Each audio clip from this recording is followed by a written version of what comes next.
Good afternoon, and thank you so much for joining us today, this Friday, the 17th, to talk about search engine optimization and COVID. We're looking at today at top ways to elevate your local SEO strategy and boost your search visibility.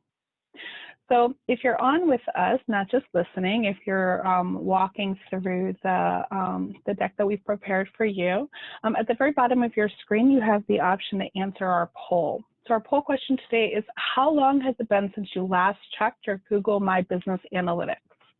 Now, if you don't know what Google My Business Analytics are, that's okay. We're going to talk about during the call. But if you do know what the analytics are, please answer the question. Kind of helps us to better gauge where everybody is in terms of your business strategy. So my name is Tanya Amaya.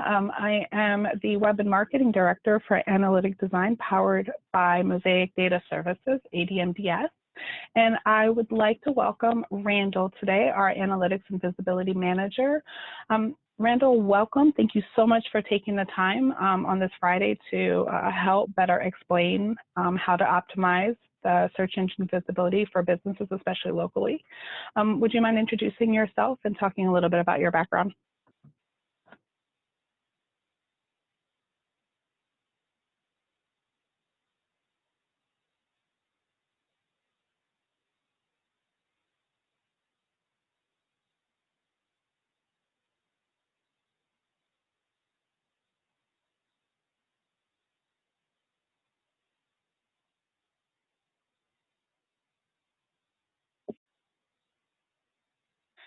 All right, just 1 second here.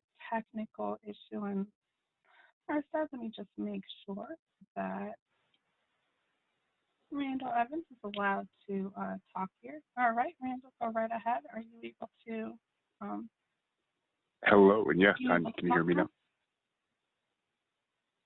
Are you able to hear me now?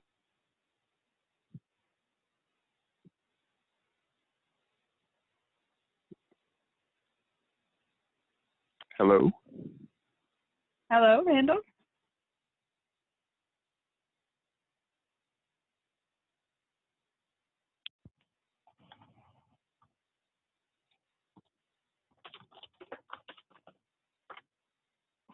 I'm sorry about that. Looks like we're having some minor connection issues.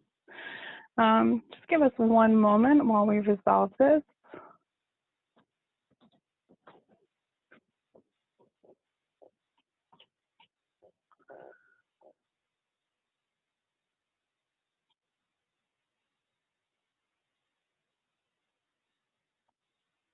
All right, so looks like Randall has dropped off for just a moment. He will be coming back on again by phone. But let me just talk for a moment about Randall and what his background is. So he has extensive experience in media and website content analysis. He's been working with us for quite some time and has worked with clients across multiple industries, ranging from your large corporate to really small advocacy work. So he has a really good handle on what makes different size businesses tick, basically, and how to increase visibility across the board as much as possible for these businesses inside of search engines. His background is both in traditional and social media analysis and measurement, competitive intelligence, and benchmarking methodologies. So he uses a wide variety of technology platforms, both proprietary and open source, in order to be able to get the results and information that he needs.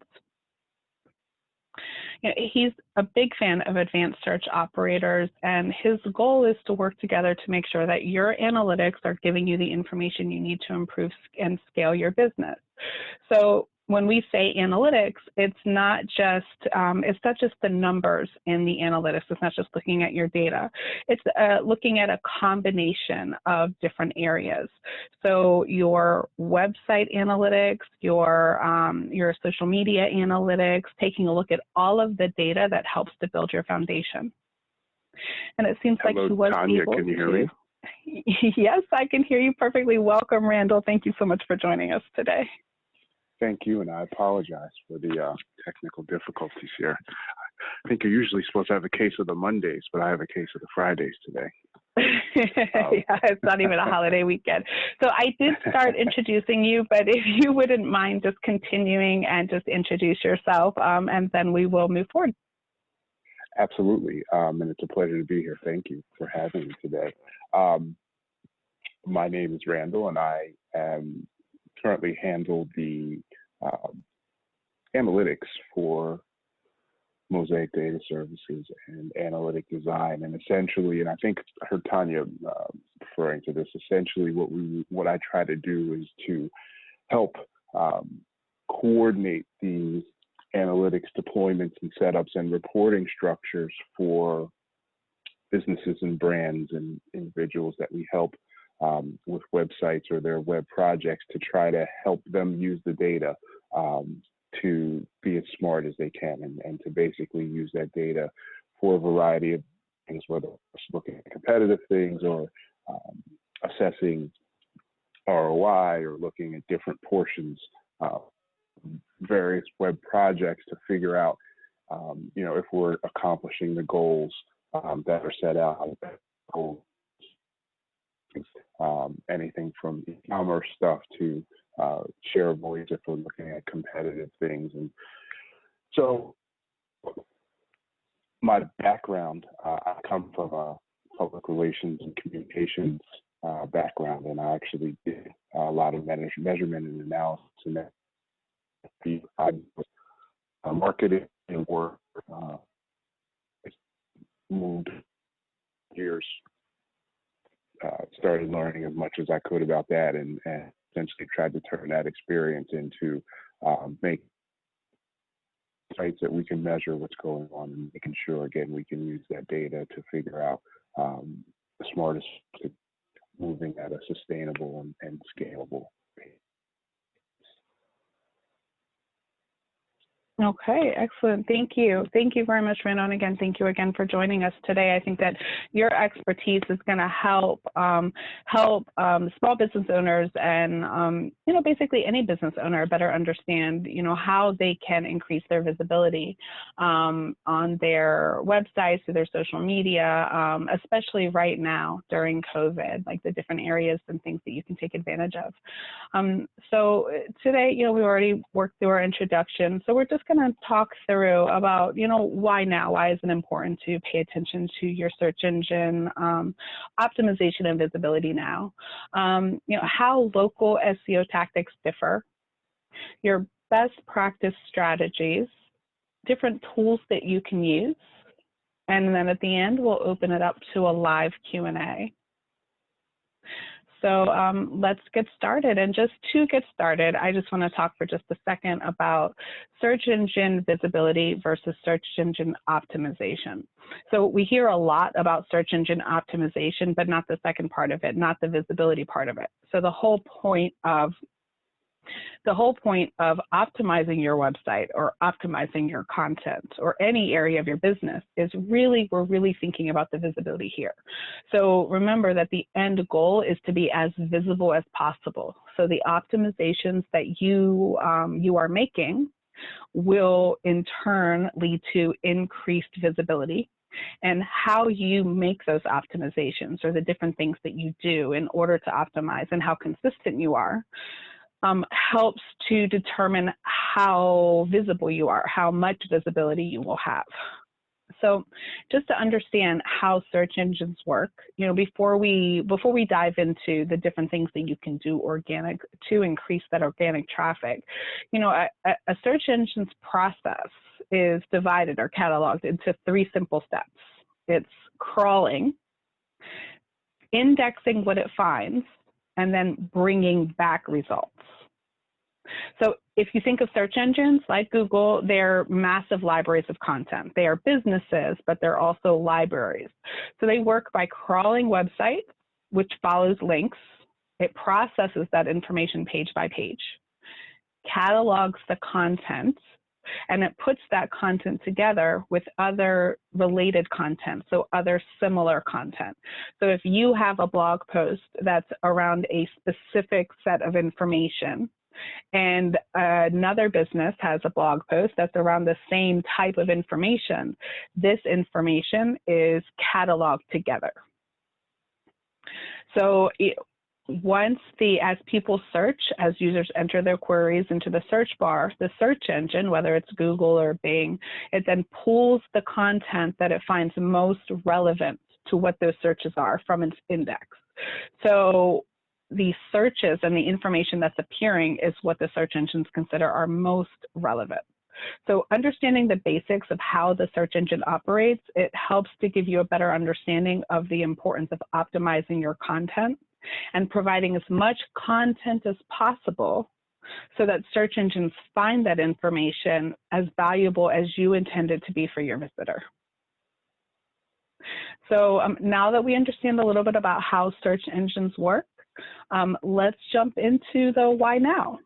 So Randall, why now? Why is it so important to optimize now if I haven't been optimizing all of this time?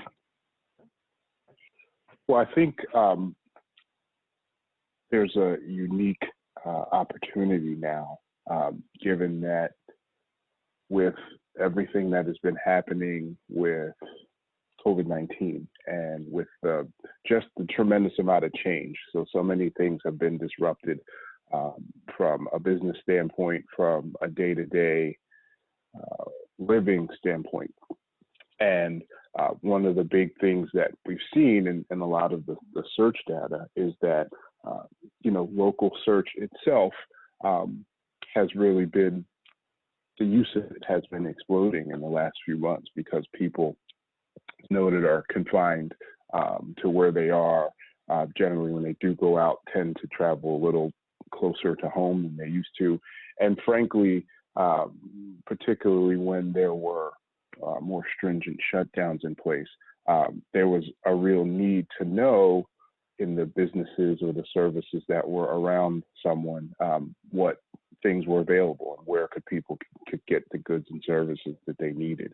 And so from a marketing or business standpoint, it became and still is and will become even more so important to establish the baselines and to establish that information in a way that it is useful to potential customers, stakeholders, and partners, but also in a way that you can get the most exposure out of search engines, which people are using for a lot of their search. Now, search engines don't account for all of it. Certainly people are now also leaning on their social media networks and just sort of word of mouth working that way. So it's more important than ever, I would say, to make sure just having the baseline set up, having the foundation set up is now a really, really good time to do so. Okay. All right. Excellent. So now and especially now, ideally, there will be times when you have more time than others. And if you're operating, or if your business is operating with reduced hours, it's a really good idea to spend the time that you have, educating yourself and then making those optimizations. So we'll talk a little bit more about it later, but it doesn't happen overnight. It takes a little bit of time to get everything moving, so to speak. So it's a good idea to start as early as possible. And so, Randall, can you explain a little bit about how a local search would differ from a traditional search? How does that work exactly? Sure. So it's kind of a two-pronged answer here. But for the most part, as we've highlighted here, local searches originate in the search query themselves. So if someone is looking for, again, a good service, product, anything that's out there, even a business name, if they want information on it, you are going to, in your search, indicate that you want something, quote, near you or in a particular city or in a particular region, depending on how big how granular you want to get with the search. What we also see, the second part of that is, even if you don't necessarily use one of the local search term queries, if you are on a mobile device, more often than not, search is also an indicator in your search is using the location of where you are. So if you've ever done a search on your phone or tablet, and you pull the search up, and one of the things you'll see in the search results is you'll see a map of where you are, and you'll see a map depending on, again, the breadth of the search, with different, if there's an option for that, different locations within that map, and the scale will always vary a little bit. But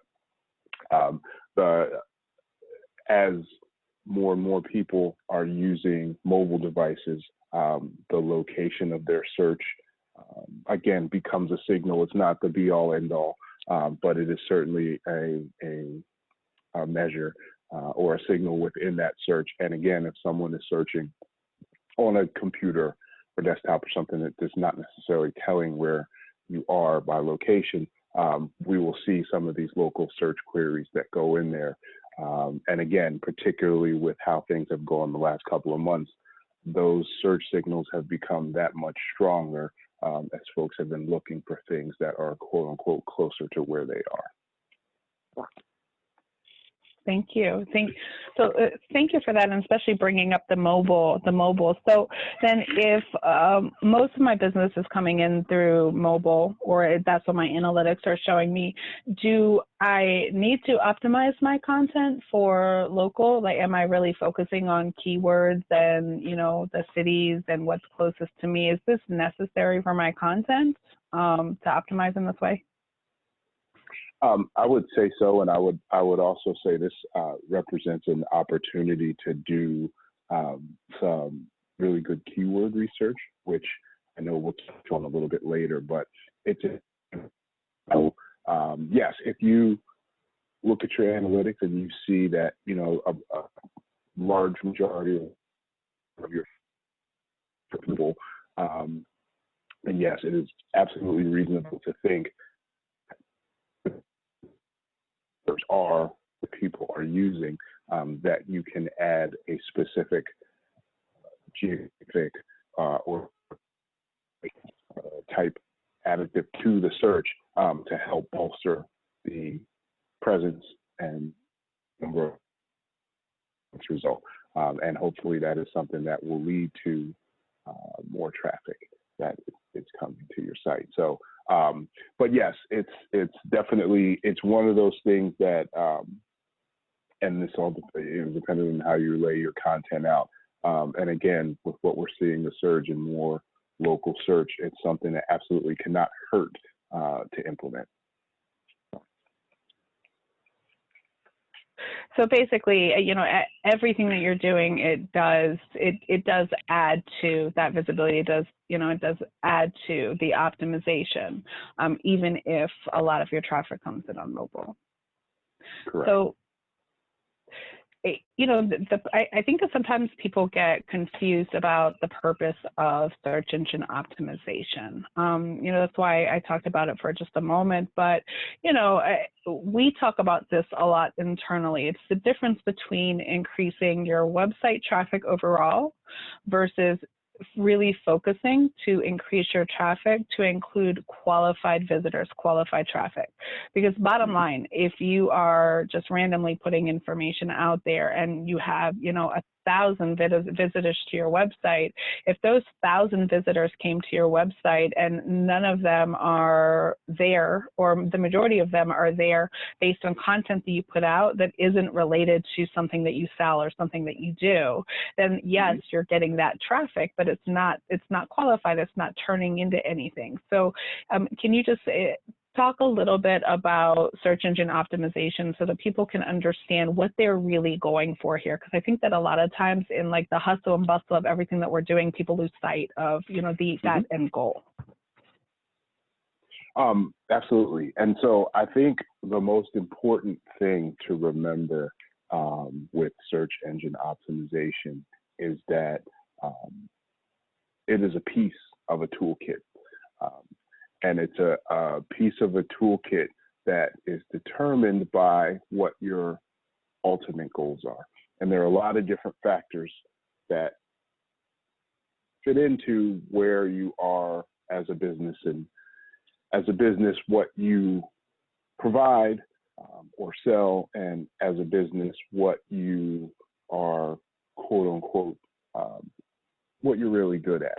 And so a lot of that boils down to branding, and the branding is a maturity process, for lack of a better word, with what your brand is and how your brand gets to be known, either locally, regionally, or how people know of your business. And so depending on where you are in that process, if you are a brand new business, new brand, and and you're just trying to get your name out there, your goals for SEO could be completely different.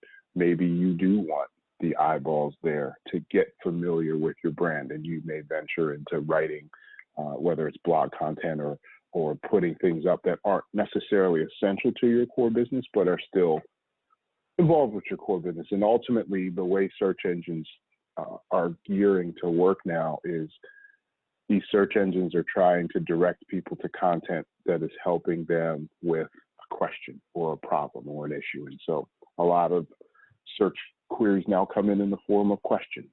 And so when thinking about how to cultivate your content on the site, you're thinking, what question am I answering, or what good or service will the content that I put up help someone with that they are perhaps searching for? Now, if you have, if your brand is a little more mature, and we're not necessarily, just looking for eyeballs to grow the number of people that are aware of our business, but we're looking to focus more on a certain type of customer, then that's going to change how you go about creating your content. Your content is going to be a little more focused on things. And by that point, hopefully you have been monitoring and analyzing your traffic and their usage over time, and you get more of a sense of what people that do come, what they're looking for, and you can get that laser sharp.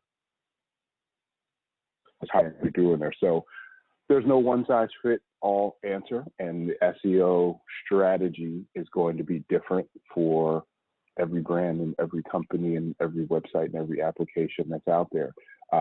But again, organic traffic is one piece of it.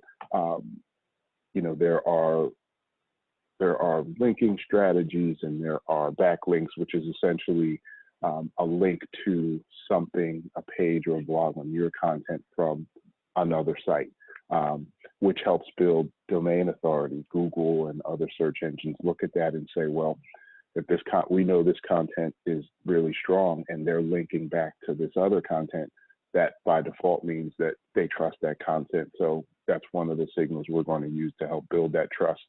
And that's what we have here. SEO is about gaining trust from search engines. The trust is that if your content is good enough to be included somewhere else as a reference or as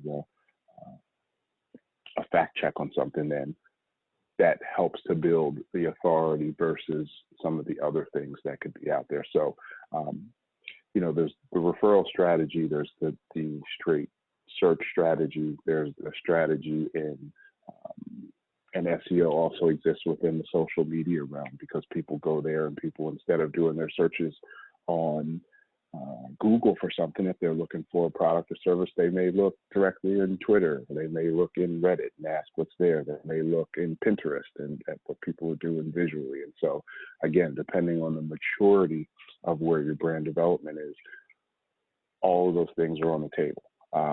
But they all start with a solid foundation of any of these search engines being able to see, parse what's on your content, index it, have a clear navigation, so that the information people need to get to can be found and parsed and returned to you through your search engine. So that's where the maturity of your SEO strategy comes, but it all starts with the foundations, the basics.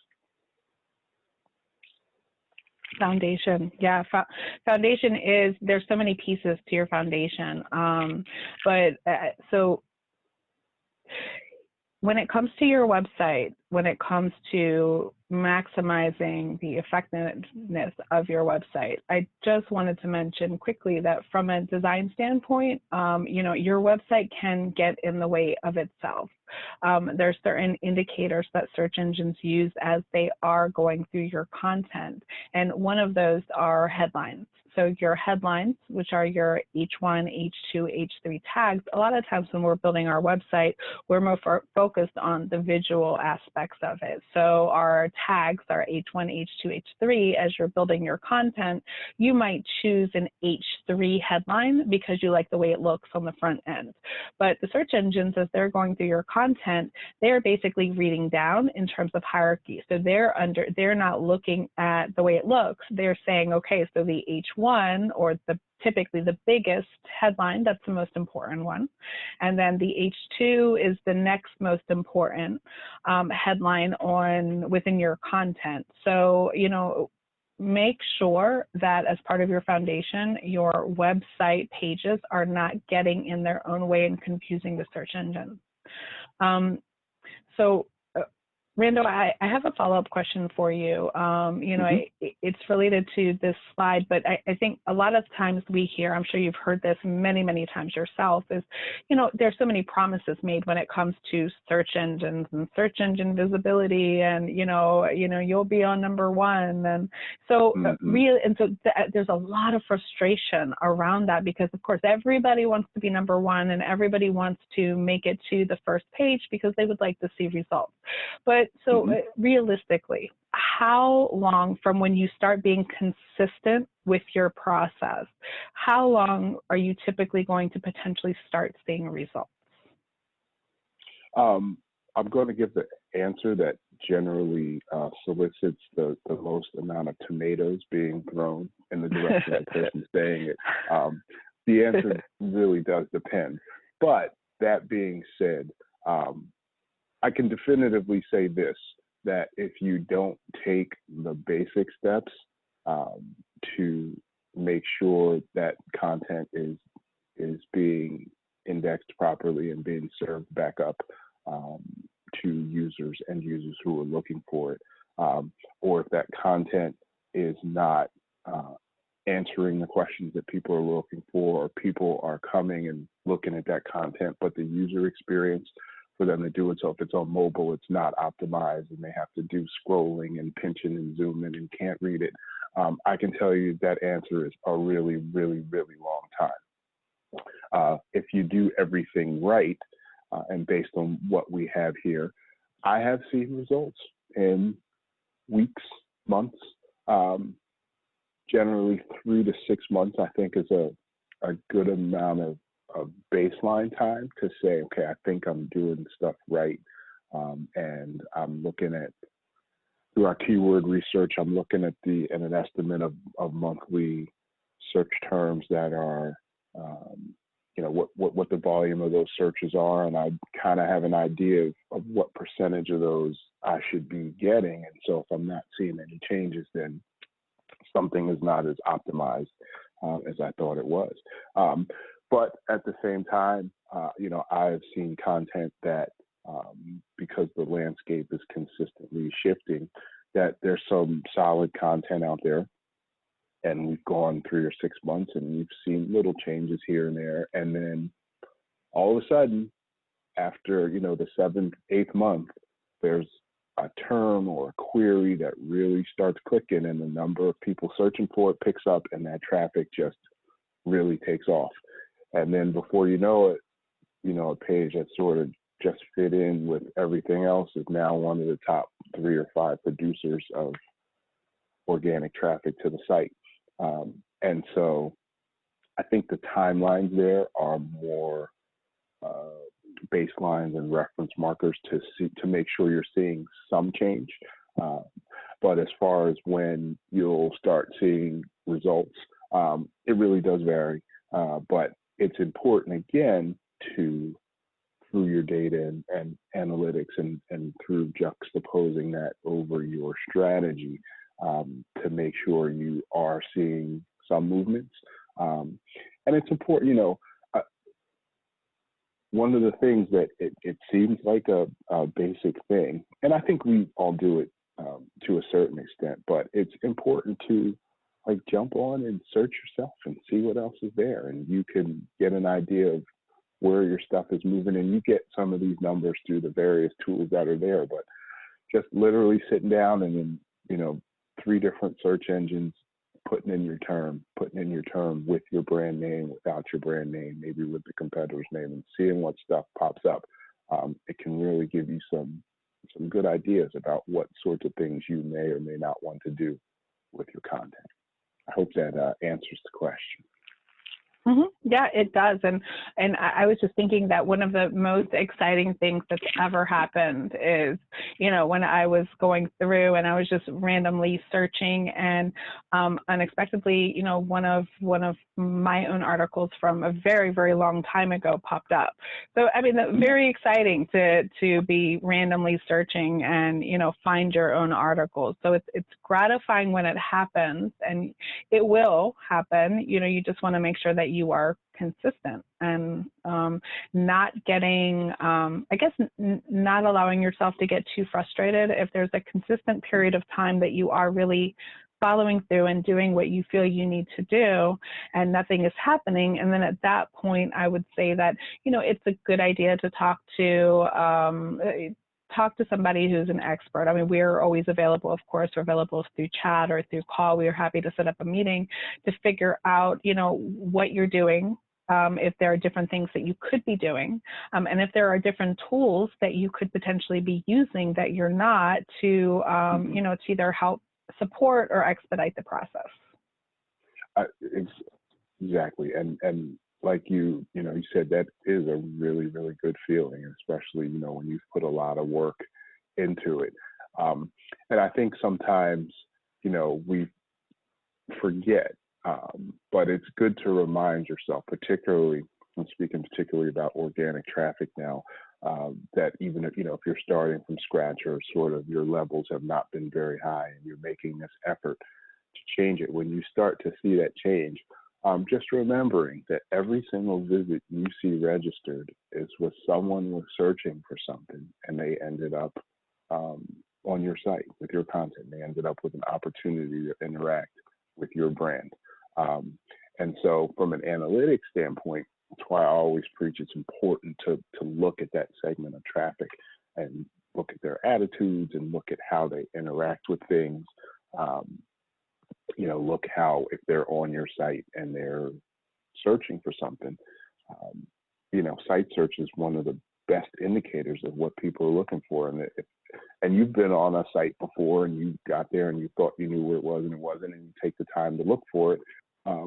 That's generally someone that is pretty engaged with you. And those are the good kind of visitors that you want. So, again, from an analytics standpoint, that's why it's important to not just look at how they got to the site, but once they got there, to really understand how they interacted with things and how you can either keep on doing what you're doing or try to optimize something that may have been a roadblock in what they were trying to experience.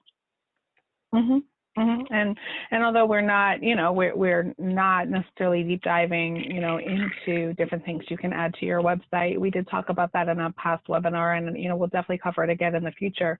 But the search bar, you are a huge, supporter of the search on a website. And a lot of times I think that when you go to a website, or first when we're building a website, we're trying to figure out how to incorporate the search icon and the actual search into the pages, into the footer as often as possible, because this right here is, it's an excellent way to figure out what people are actually searching for on your website.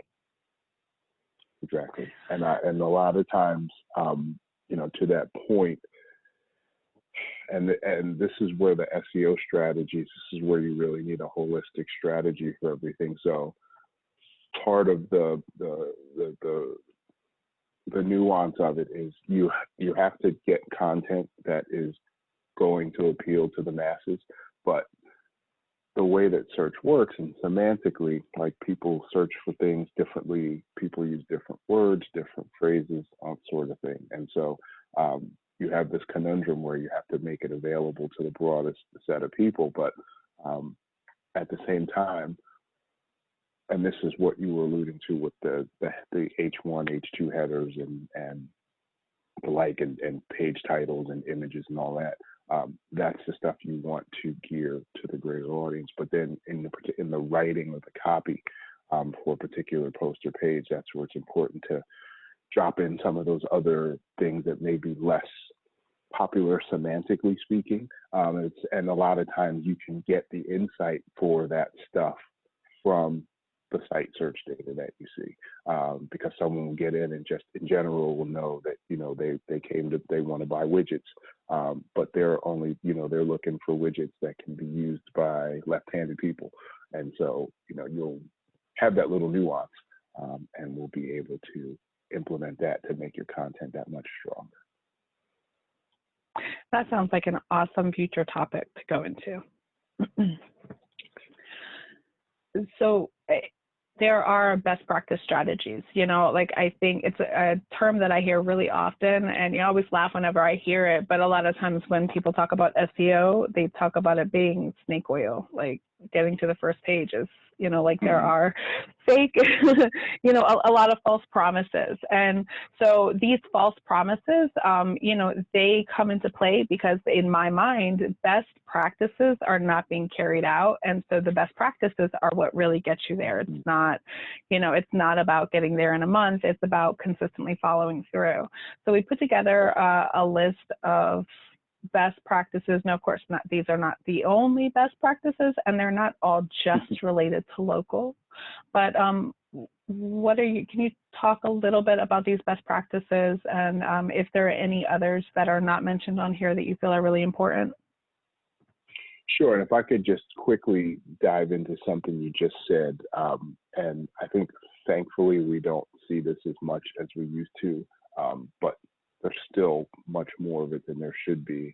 And so that's this connotation of SEO and snake oil. And I think what we used to see were a lot of methods, nefarious as they were, of trying to build these artificial link strategies and create this content that was really just made to game the system. And so there was no real value to it. And there was a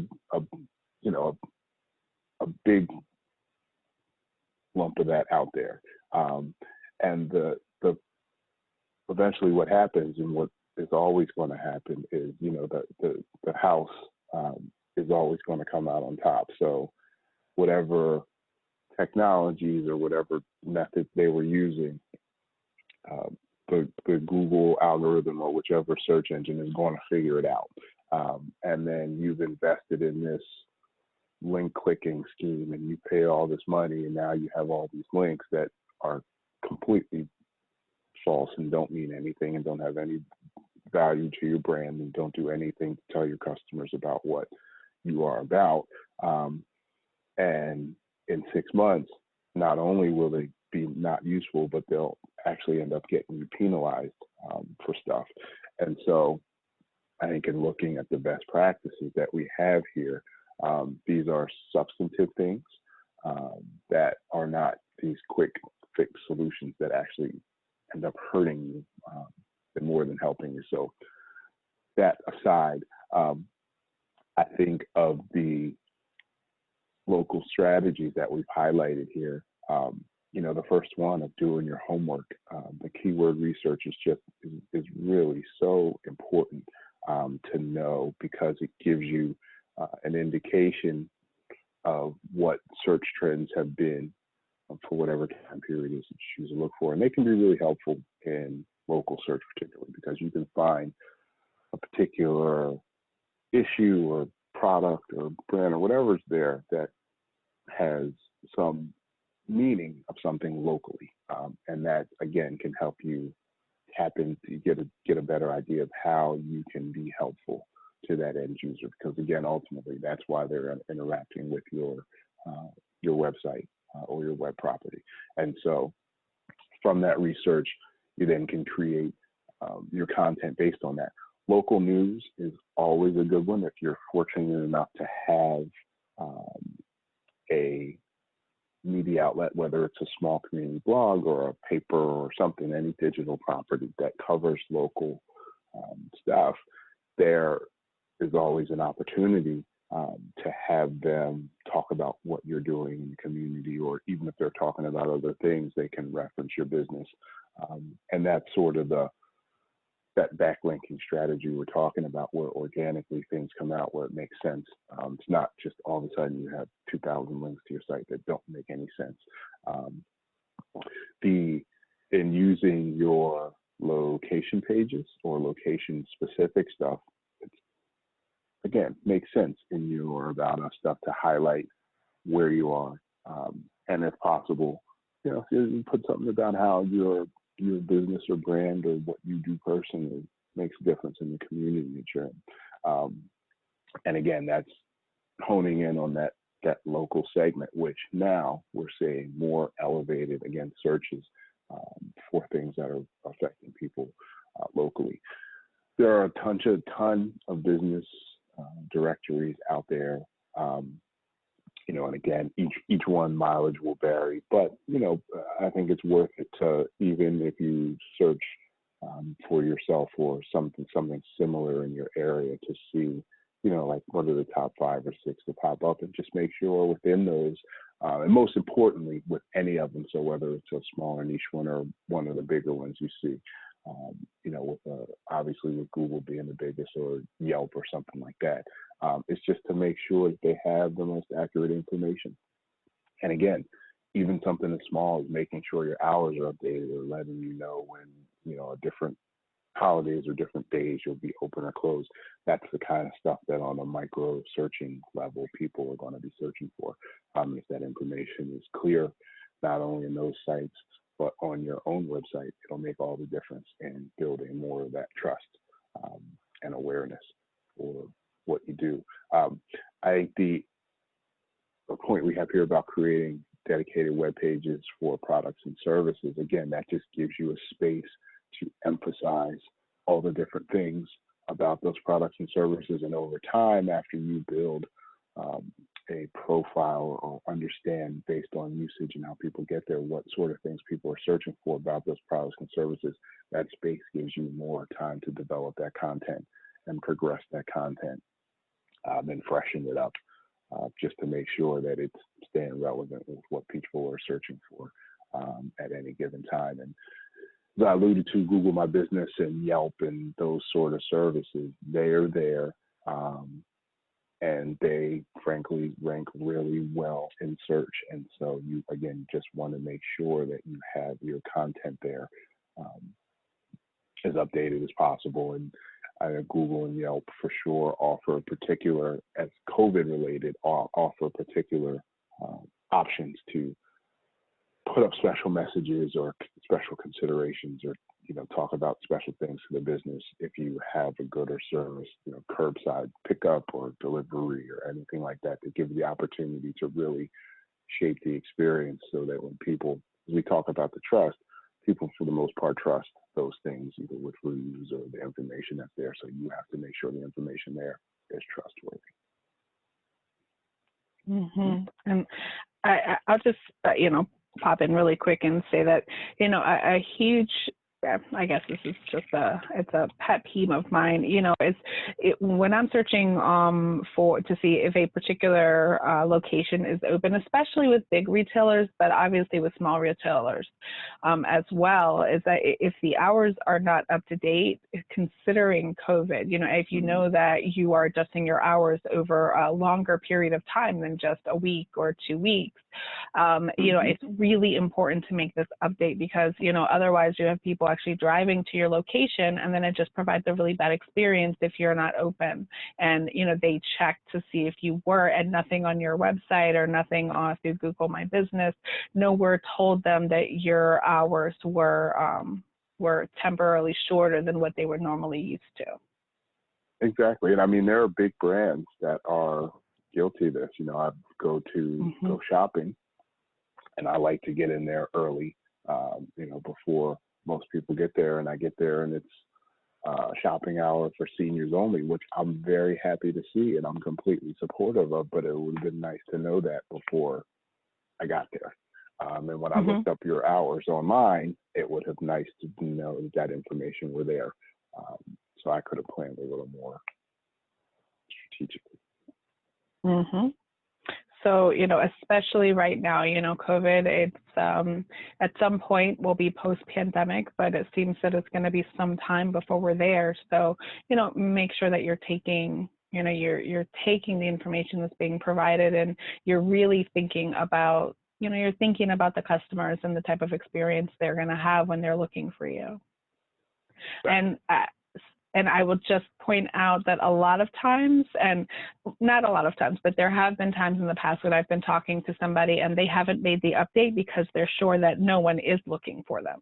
So I say that with don't assume that nobody's looking for you. The goal is to get your business out there. And I've heard this more times than I can account, which is why I'm bringing it up now, is that assumption is part of what will hold you back. If you assume that people are looking for you, then it's going to help propel you to make the changes that will really make a difference long term in your business online.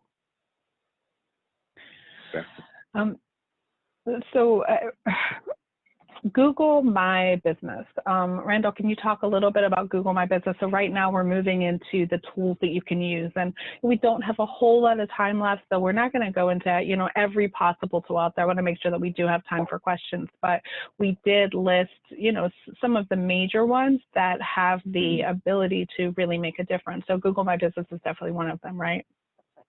Yes. So again, if you have done a search recently and you see your results, generally with a map is a giveaway.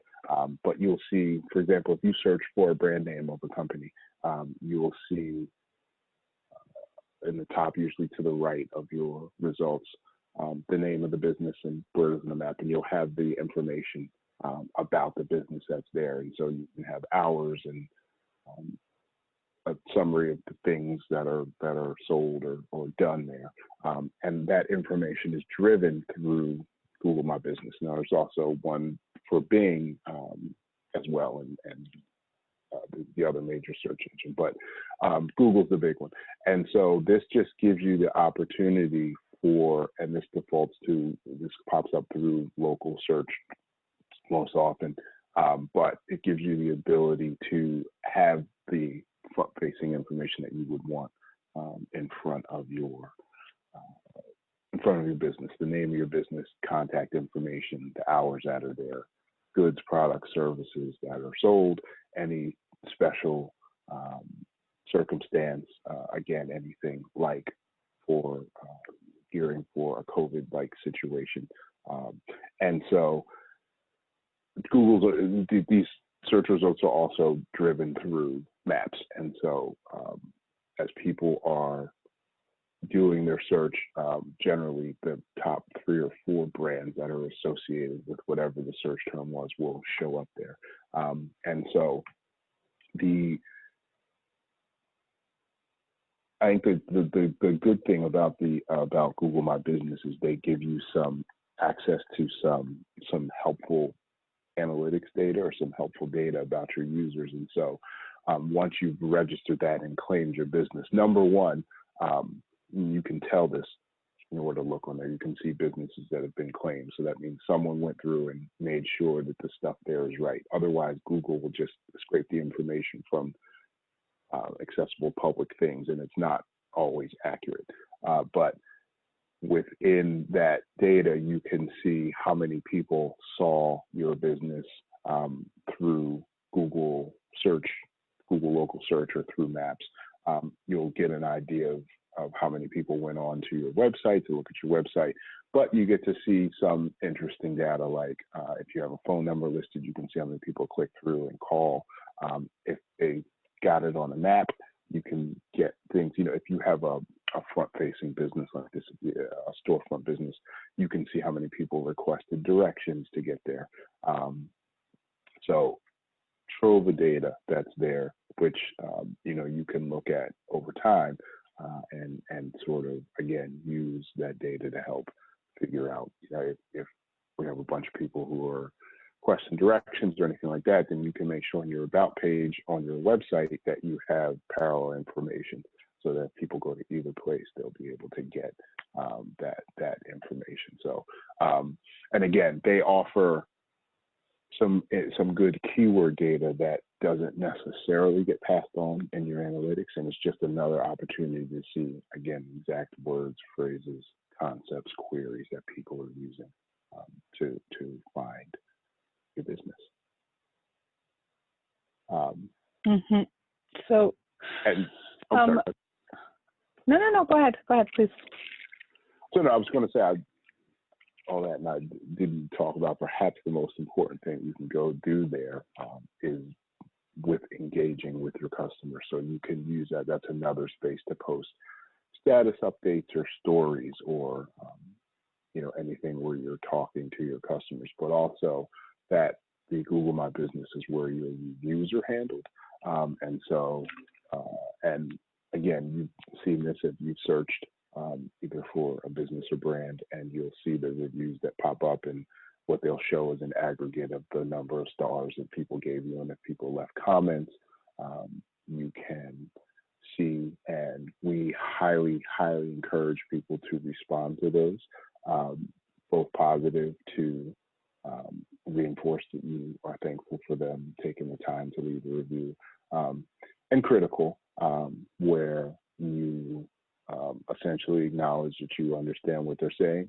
And it's, and there are a lot more nuanced things to respond to negative feedback, because some of the time it's not completely authentic, the feedback, but you still should have some language that is there to address those. And for the legitimate ones, to say, we hear you, we understand, and we're working to make that better.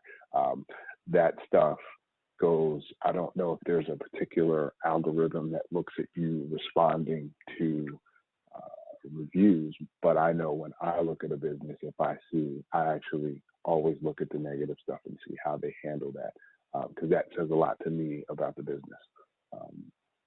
If I go in and just see all glowing reviews, not that it's not possible, but the cynic in me says, something doesn't look right about this, where I see reviews that are more reflective of the variety of opinions about things, and more importantly, how the brand has responded to those customers. That helps me make my decision about if I want to do business with them or not. Yeah, that makes total sense, and that actually answered one of our questions, one of the questions that have already been posed for the end of the call, which is, do you respond to the reviews? So that's great. So the next slide is going to take us into other tools. It's going to which are, website and social media, email marketing. But in terms of the directories that are out there, other than Google My Business, are there any, because as you said, like there are so many, and some of them are worth our time, some of them are not worth our time. Are there any other than Google My Business that you would say are really worth paying attention to? Obviously Google's a big one. Yelp tends to send a lot of traffic. For businesses that have been there for a while, a lot of yellow or white page results will show up there. And so again, it's just important to make sure you go in and make sure that information is up to date.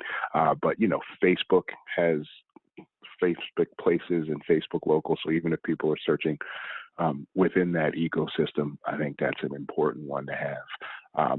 Those are the big ones. I think your results will vary, and honestly, by going through your analytics, we can take a look at which ones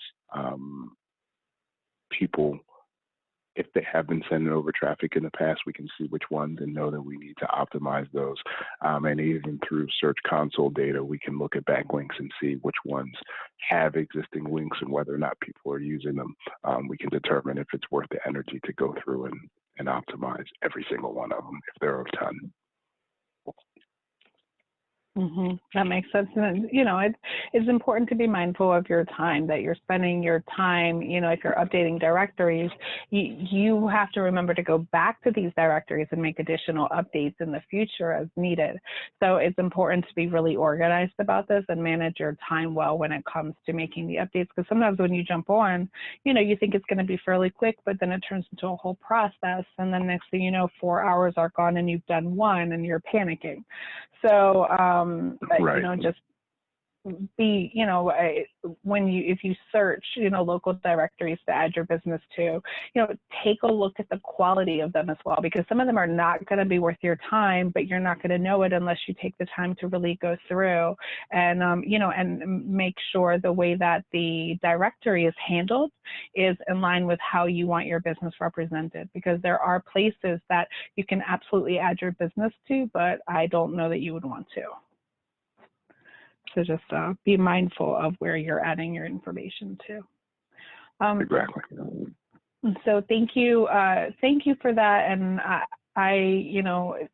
that in itself is, I think, is a whole nother conversation. But just from a time perspective, we'll move into and just talk a little bit about how to use your website as an SEO tool. Your website is is a front face for your business, but it is a very, very powerful tool to support your business from a visibility perspective in a number of different ways. Can you speak to the best ways to be able to use it as a tool to best support either local or traditional search engine practices? Sure. I mean, I think the most effective way to think about it is just thinking of it as your hub, your home base.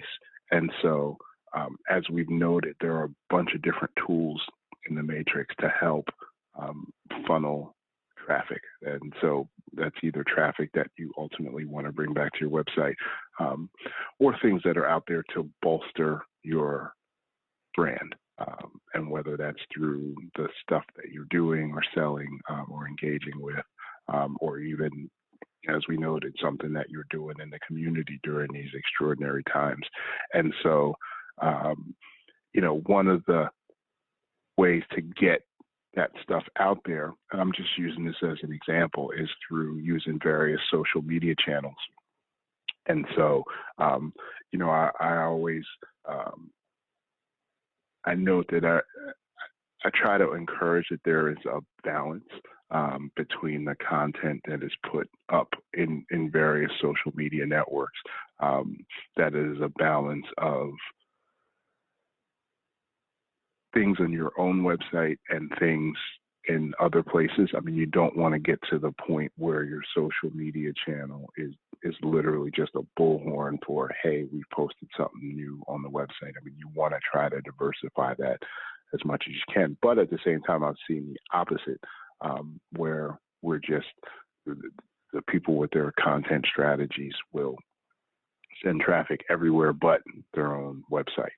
And I think if your website, if you think of it as your home hub, where everything sort of runs through there, then that's the most effective way of using the SEO as a tool, and using it as a destination, so a strong place to have to post your links, and using it as, just for anyone that, and this gets into the linking strategies, or even if one of the things we alluded to earlier is if, someone is going to do some sort of profile on you, whether it's a reporter or a blogger, the first thing they're going to do is go to your site to find out what they need to know about you and about the business. And so from an SEO perspective, it's again having the very solid foundation that you have the information that people are going to be looking for. And then from there, branching out into more of the niche stuff and answering the questions that people will have that will result in them coming from search. But again, a blog is a strong way of really keeping up with what's currently going on, and things are dynamic and things are always changing, and people's needs are changing and people's wants are changing. And your blog is an opportunity to have that that space where you can speak to those issues, but also use it to help people understand why your brand, your goods, your services, your product, whatever it is that your website is based on, is ultimately a good thing for all those involved. So a lot of people really, I'm sure you've heard this a million times also, a lot of people say, well, I'm not a good writer. I'm not good at blogging. I don't have time to blog. Is it really going to help? Is it really going to work? So are videos or vlogs or video blogs as effective as written content? Yes, I think they work together. And I think this is frankly where the partnership can come into play, because a lot of times when it comes to blog writing, you are the business owner, you are in the know, you know the nuanced things. And then if you work with someone who can do the optimization part of it, for example, the work that we do, we have the expertise on what things work from a technical standpoint, and from the ones and zeros that search engines are looking for. That's how all that on the coding end of things. And so I think it's a combination of working together where you can come up with the core kind of essentials of the blog post, and then you work with your SEO partner to get in and really optimize it. And together you can put together, you can put content out there that both speaks to the expertise of what is being presented, but is also, and that can either be through integration of blog or video or images or any other multimedia thing, or just how stuff is structured, using both parts of that equation to get the strongest content out there, from a consumption standpoint and from an indexing and being served up to user standpoint.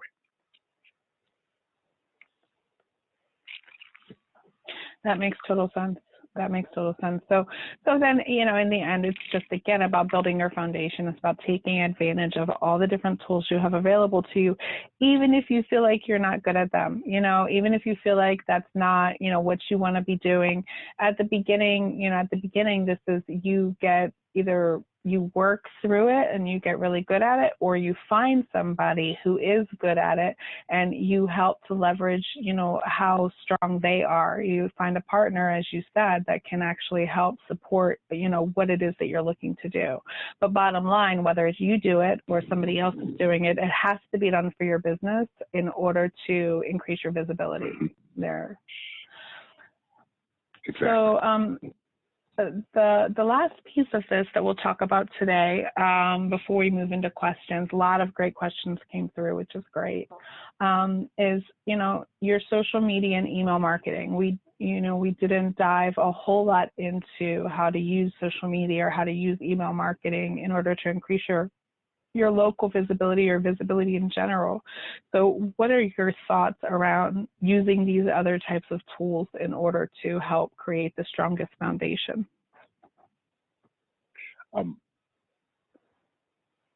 I think these tools, and again, part of the larger marketing matrix, can be used really effectively, especially during times like these, and especially when we look at local and community things, to,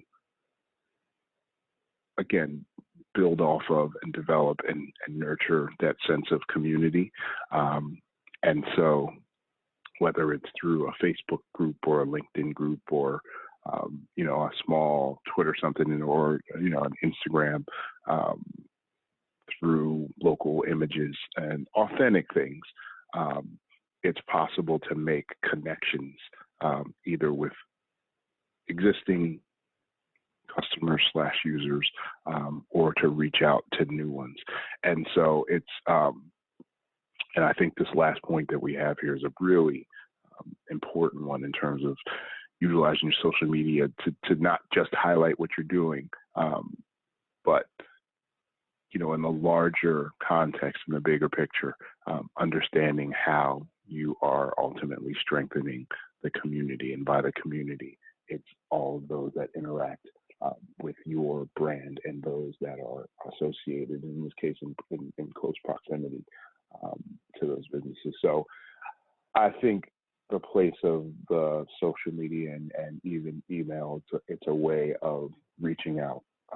It's a way of connecting, and it's a way of, particularly with the social media stuff, it's a way of cultivating a two-way relationship. For the most part, it'll be your message going out, but the framework is there for messaging or communication or feedback or any of that to come back to you. And that's where the cycle gets started. And when the connection is there, it makes that relationship stronger and generally last longer. And I think that this last point also goes into, one of our first audience questions, which we'll talk about the key takeaways first, but I think that we'll definitely come back to the community and the partnership aspect of it when moving into the question. So just right now, just looking at our takeaways, Google My Business, if this was previously set up, make sure that you re-examine it since it's constantly being changed. So make sure it's up to date. Best practices, these are not one-time steps. It's not a set it and forget it. Best practices means that they are processes. So they have to be consistently done and not just done once. So you need to have a regular schedule as to when you're looking at your keywords, you're making updates to Google My Business. The same way if you put out a blog regularly or publish on social media regularly, your search engine visibility and optimization, this is something that has to be constantly worked on. Especially now, if you have a little bit more free time, make sure that you're staying educated. You want to understand that you learn how to use your tools effectively. And, the tools, there are many, many different tools out there, but if you're using Google My Business, use it the best that you can possibly use it. Understand how to utilize your website. And then if you're putting out blogs, make sure that they're all optimized properly. All of these different steps take time, but once you have processes for them, they go much faster. And you can get somebody else involved in order to be able to continue the task that you're busy for as you continue to grow. And analytics are key. You really do. In order to make any of this work, you have to understand what is and what is not working. There isn't a way to do that really other than looking at your numbers. So your analytics, we're talking about your website analytics, your social media analytics. You're using these tools effectively to track engagement. So where are you getting engagement? Where are you not getting engagement? So you're making your decisions based on data. Because if you're making your decisions based on data, you're going to move forward much faster than if you're just guessing. I would say that more often than not, even as well as we know our businesses or as well as we know our audiences, we're going to guess wrong because our viewpoint of this is different. So in order to really understand what's going on with our visitors, our customers, our prospective customers, you've got to be following your analytics and understand how to use them and what you're looking at. So if you take a look at your analytics and you don't know what you're looking at or you don't know how to best utilize them, this is another way that we or another partner can help you. Randall's always happy to talk you through what he's seeing and see, what can be done or how you can use that data in order to propel your business forward. And I'll just note on the analytics that, we invest so much in either, again, a website or web properties, or we invest in the time and energy we have in doing things, and whether it's Google My Business or Yelp or any of the social networks, and we put so much into it, and the analytics, the data is a little piece that we can get back out of it, and I'm always shocked and a little sad when people don't take advantage of that because it's there. And it's you've earned it, and you should use it to help make your business that much better. That's an excellent point. That's an excellent point. So with that, let me move into the audience questions. So the first question is, for a small business, one-woman show, are there tips you can suggest to maximize my web presence? Is there a formula I should be using? I'm sorry, go ahead, Tom. No, I was just going to say, like, I have answers to this, but, you know, I'd like to definitely hear your answer, but I think a lot of it is stuff that we've just covered as part of the different slides. Absolutely. So my first key part of this is what we've been alluding to is the benchmark or the basics in making sure that everything is optimized and structured as solidly as possible. In a lot of the tools that we mentioned, just making sure that your information is up to date and relevant. You know, again, depending on, and we can talk about this more offline, depending on what your particular business is or what your focus is, you know, the strategies can vary, but no matter what strategy you put into place, if we don't have the baseline or the foundational things set up, then whatever else we do will be spinning our wheels. Because that component won't be there. So even if you do get the eyeballs to your site, if it is not from a user experience point of view, or even from a design standpoint, if it has things that are just really egregious that make it hard to interact with your content, then all the energy you spend on getting the eyeballs there is for naught if they can't consume what it is that you are sharing. Yep, no, that's an excellent point. And I will just follow that up by saying, you know, consider your community partners. You know, reach out to other businesses either in your community or reach out to other businesses that are, you know, inside your same industry or complementing businesses, because you can be, you know, supporting theirs while they are supporting yours, whether it's through blogging and linking back. There's so many different ways. But bottom line, I think a lot of times when we open a business, especially when we're a solopreneur, you know, we feel like everybody is a competitor, you know, where we have to compete with everybody. And, you know, more often than not, that's not the case. A lot, you know, unless you're a big brand, you know, if you're talking just about small businesses and solopreneurs, by supporting each other, you know, we all raise higher. You know, like we are not usually competitors, even if we are doing the same thing. You know, a lot of times there are complementing services, and the idea is to establish the relationships with these people and with your community in order to be able to move forward faster. You know, it doesn't have to be, you don't have to be in this alone, basically. 100% agree. I think that's something that a lot of times we forget. So I've been told to focus on earning reviews. Basically, they're given their power as ranking and conversion factors. What's the best way that you recommend that I display or link to my reviews? I think, hope this answer doesn't get me any tomatoes. I think that is going to be dependent on the overall design. The design, architecture, and schema of your site. And I think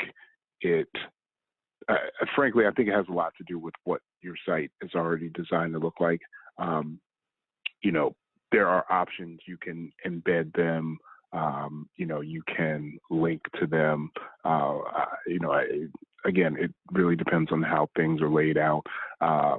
You know, but there are also, that's one of the things that, you know, you can leave that stuff in sort of its native place. So the reviews for Yelp, you know, and you can, and use that opportunity. If people, if the reviews are what they're interested in, and, you know, they're going to go look at those things, then you have to make sure that your Yelp page is ready for that. And that when people go there, And then there are options, for calls to action there for things to do. Or if you flip it, if you do it the other way, if you display those things on your site, I would just say for each of the different platforms, they have different rules and regulations about their material and where you can embed things and where you can copy things. Just make sure you read the fine print, make sure everything you're doing is above board. But then again, from there, I would really defer to whatever your design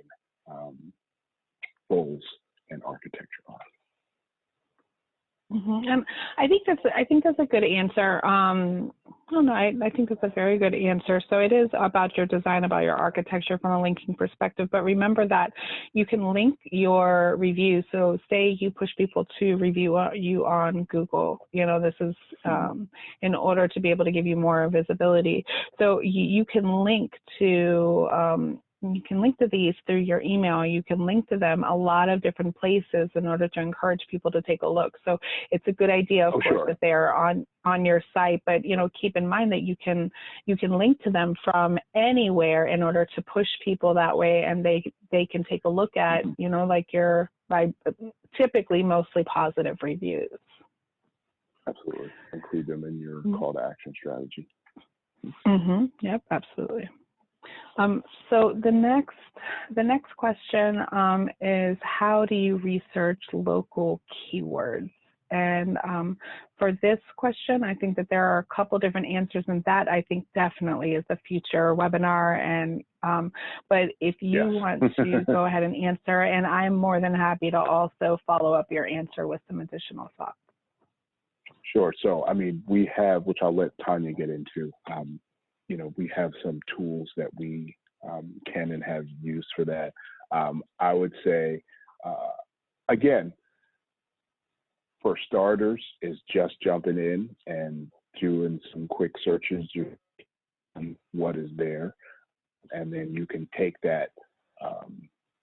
You can take sort of the broader data set that you have there, and then include that with some of the more nuanced tools to get kind of a tighter focus on things. One of the things I'm a big fan of, and they've been improving the user interface with it, is Google Trends, which is I think it's just google.com/trends. But essentially that will, if you put in a search term, it will give you some approximate search query histories of volume over time, and you can determine what time frames that you want to put in there. Now trends tends to be super high level, so some of the more nuanced or detailed things are not going to come up with a ton of data that maybe some of the other tools would. But if you're just looking, particularly if you're looking for local stuff where you want to include a geographical area, and the ability that Google Trends gives you to look at or compare 2 or 3 different queries, I think that's a great tool that's available, that's fairly easy to use, and again can inform you for when you want to get into more detailed and nuanced keyword research. But for local things, I think it can be a good place to start. At least give you an idea of the stuff that I'm looking at, if there is an audience for this, and if so, how big. Mm-hmm. Yep. So when it comes to keyword research, there are a lot of different tools out there. Some of them are paid, some of them are free.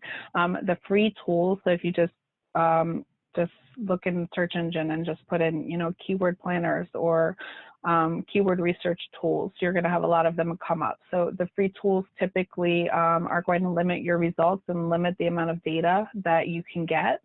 But it takes a little bit to find keyword tools that you are comfortable using, because they all work a little bit different.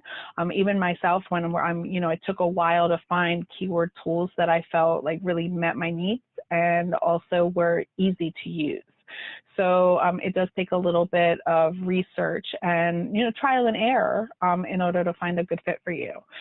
When it comes to the keyword research that you're doing, when you're using these tools, you're looking at a combination of different things. So one of them is volume, is how many people how many people use that term. And the volume doesn't have to be very, very high. I mean, as long as it's relevant, you're even, 400 or 500 searches over a period of a month, depending on how competitive that term is, it can be easy to rank within that. A lot of the really good keyword planning tools also provide how a difficulty factor. So it'll do it either by number or by color. And so it'll tell you, well, this is very easy to rank for, or this is very difficult to rank for based on who else is trying to rank for that. Because if you have a term that you want to rank for, but there are a lot of big brands that are ranking currently for that term, very, very unlikely that you're going to be able to rank for that term, especially consistently. So you want to focus on the easier terms to rank for. And then once you start focusing on those easier terms, you'll find that your content is coming up for them if you're optimizing effectively. And keywords are such a, they're such a can of worms because there's so many different pieces and ways to do it right, and so much time that can be spent with them. But, but the other really important, piece to it is making sure that you're not overusing the words. You're not stuffing the words in, that it really makes sense for your content, that you're using the keywords in your headlines and in your subheadlines, and even if there's on your website, in your website URL, so the actual name or link to the page. It's hard to get to the point where you can add your keywords into every area without overusing it, but there is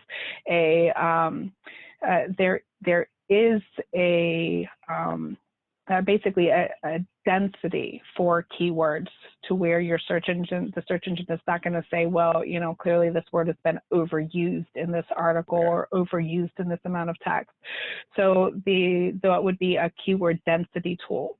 So once you take a look and you find a good selection of keywords that you're comfortable with, that are getting a lot of traffic, you want to make sure that when you add them into your content that you're using these keyword density tools so that, that they're well balanced. Because again, it goes back to, search engines understanding what the copy or what the content is, but also user experience for the people that are actually reading this information, because that really is the end goal. No matter how well search engines understand it, if the visitor doesn't understand it, or if you have it in your social media and people are reading it and it doesn't make sense, and then at the end of the day, it doesn't matter. Search engines don't matter. It's really about the experience for your client. And I'll just say quickly, it's complete hypothetical, but let's say, you're averaging 500-600 organic visits on your site a year, right? So that's basically 2 or 3 visits a day. If you find a keyword, or if we're able to identify a keyword that, say, has 400 or 500 searches a month, if you can get 20% of those, or 1/5, that's 100 visits per month, whereas you were looking at 2 or 3 per month, and that's just from doing, again, complete hypothetical, but it just means that organically growing your traffic is within the realm of possibility. And so it's just about figuring out which content means the most to you and your brand, and then figuring out, again, how to take the idea, technically structure it so that it is optimized, quote unquote, for these search engines, and then putting it out and watching it perform. So we're basically, there's hope. Organic, you do not have to go through paid. Organic, there is hope. So just as a follow-up question to this, Randall, do you have a thought as to how often you should be reviewing or updating your keywords? For, at least in my mind, from a time perspective, especially as a small business owner, I would say that although, doing it on a every other month is helpful, or quarterly is helpful. How often is too often? I think for evaluating your keywords, you are constantly looking at them. I think for actually making the moves, and again, a lot depends on size, maturity of the brand, scale.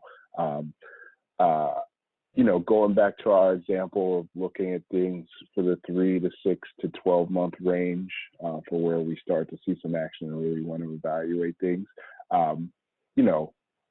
Again, mileage varies, but I think it would be safe to think of looking at stuff wherever your brand is. Sometimes once a month is appropriate. Sometimes once a quarter can be appropriate. But I think somewhere in the month to 6 month range, every other, it's probably prudent.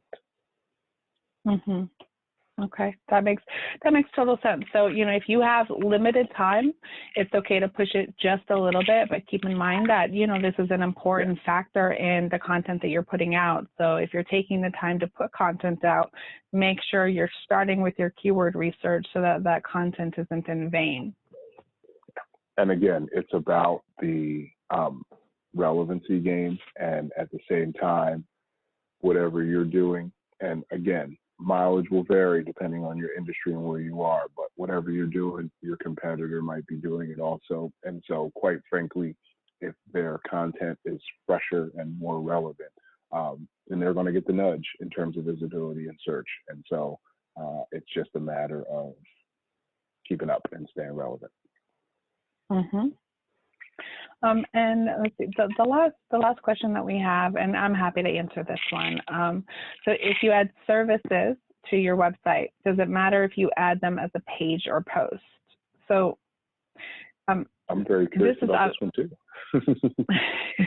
So this is more related to, WordPress. Typically, if you have a WordPress website, where you have pages and you have posts.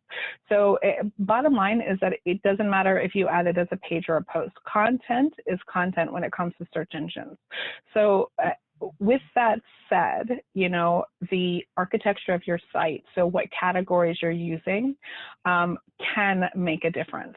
So if I'm adding my service as a page, then that page cannot be categorized. There are other ways in order to be able to better, define, and so that search engines understand what that page is about.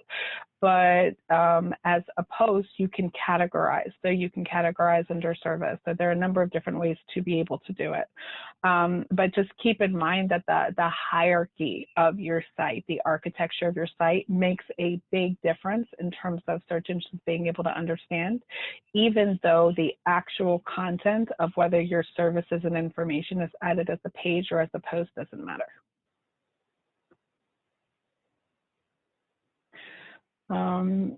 So we have reached the end. We ran a little bit over today. Thank you so much for everybody who joined us. We did get back some feedback, so thank you very much. Melissa said that the website was very useful and she took a lot of notes, which is great. And we are absolutely available, through chat, through phone. We can set up a meeting if there are questions that are unresolved. Our goal is to do this every other week or twice a month to provide as much information as we can in order to help support the activities that you're doing. So if you have a specific question or a specific topic that you would like us to cover in the future, please feel free to reach out and let us know. We're happy to do so. And I want to really thank you, Randall, for your time today. This was really great, good conversation, great answers. And I know so that much. Yeah, we have a lot of future webinars in our future with a lot of good information. So thank you to everybody else who joined us and who stuck with us throughout the entire time that we were on. So I hope everybody has I'd like to. Oh, I'm Mm-hmm. sorry. I really like to have a good weekend. I'd like to also issue a thank you to everyone who took the time to join us today. This was a lot of fun, a lot of good information. And I enjoyed it. So looking forward to it. If everyone is in the United States, I hope you stay cool and stay healthy in these next few days. Yeah, definitely. Yeah. Stay safe, everybody. All right. So thank you. Have a great weekend, and we will see you on the next webinar. Thanks so much.